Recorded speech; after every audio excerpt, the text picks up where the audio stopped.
नवरात्र का अंतिम दिन, जाने माँ सिद्धिदात्री की पूजा का रहस्य। शारदीय नवरात्र का आज अंतिम दिन है और इस दिन माँ दुर्गा के 9वें स्वरूप में माँ सिद्धिदात्री की पूजा और अर्चना का विधान है। जैसा कि इनके नाम से स्पष्ट हो रहा है कि माँ सभी प्रकार की सिद्धि और मोक्ष को देने वाली हैं।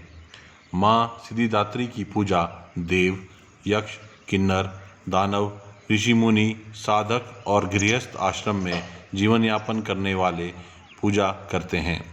नवरात्र के अंतिम दिन माँ की पूजा पूरे विधि विधान के साथ करने वाले उपासक की सभी मनोकामनाएं पूरी हो जाती हैं। साथ ही यश, बल और धन की भी प्राप्ति होती है। आइए जानते हैं माँ सिद्धिदात्री के बारे में विशेष बातें। माँ सिद्धिदात्री के पास है ये 8 सिद्धियाँ। माँ सिद्धिदात्री के पास अणिमा, महिमा, प्राप्ति, प्रकाम्य, गरिमा, लघिमा, इशित्व और वशित्व, यह 8 सिद्धियाँ हैं। ये 8 सिद्धियाँ माँ की पूजा और कृपा से प्राप्त की जा सकती हैं। मान्यता है कि सभी देवी देवताओं को माँ से ही सिद्धियों की प्राप्ति हुई है। हनुमान चालीसा में इन्हीं 8 सिद्धियों का उल्लेख करते हुए कहा गया है, अष्ट सिद्धि नवनिधि के दाता, असबर दिन जानकी माता। भगवान शिव ने इनके लिए की थी तपस्या। पुराणों के अनुसार भगवान शिव ने भी इन्हीं देवी की कठिन तपस्या कर इनसे 8 सिद्धियों को प्राप्त किया था। साथ ही माँ सिद्धिदात्री की कृपा से महादेव का आधा शरीर देवी का हो गया था और वह अर्धनारीश्वर कहलाए। नवरात्र के 9वें दिन इनकी पूजा के बाद ही नवरात्र की समापन माना जाता है। 9वें दिन सिद्धिदात्री की पूजा करने के लिए नवाहन का प्रसाद और नवरस युक्त भोजन और 9 प्रकार के फल, फूल आदि का अर्पण करके नवरात्र का समापन करना चाहिए। माता का स्वरूप।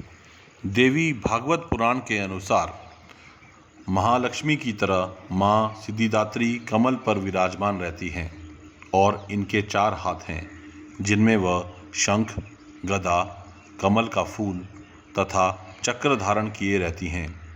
सिद्धिदात्री देवी सरस्वती का भी स्वरूप हैं, जो श्वेत वस्त्रांकार से युक्त महाज्ञान और मधुर स्वर से अपने भक्तों को सम्मोहित करती है। भाग्य उदय के लिए करें इनकी पूजा।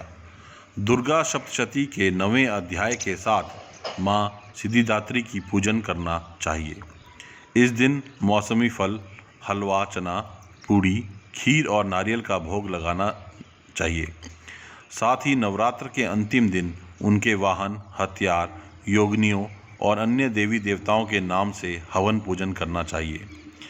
इससे माँ प्रसन्न होती है और भाग्य का उदय भी होता है। बैंगनी या जामुनी रंग पहनना शुभ रहता है। यह रंग अध्यात्म का प्रतीक होता है। इस तरह करें कन्या पूजन। माँ सिद्धिदात्री की पूजा के बाद कुंवारी कन्याओं का घर बुलाकर उनके पैर धोकर आशीर्वाद लेना चाहिए और फिर मंत्र द्वारा पंचोपचार पूजन करना चाहिए। इसके बाद सभी कन्याओं को हलवा पूरी, चने और सब्जी दें। भोजन कराने के बाद उनका लाल चुनरी उड़ाकर सम्मान करें और फिर रोली तिलक लगाकर कलावा बांधें। फिर सामर्थ्यानुसार कोई भेंट व दक्षिणा देकर चरण स्पर्श करते हुए विदा करना चाहिए। जो भगत कन्या पूजन पर नवरात्र के व्रत का समापन करता है, उसे धर्म, अर्थ, काम और मोक्ष की प्राप्ति होती है। माँ सिद्धिदात्री का ध्यान मंत्र का अर्थात सिद्ध, गंधर्व, यक्ष, असुर और अमरता प्राप्त देवों के द्वारा भी पूजित किए जाने वाली और सिद्धियों को प्रदान करने की शक्ति से युक्त माँ सिद्धिदात्री हमें भी 8 सिद्धियों प्रदान करें और अपना आशीर्वाद हमेशा हम पर बनाए रखें। जय माता दी।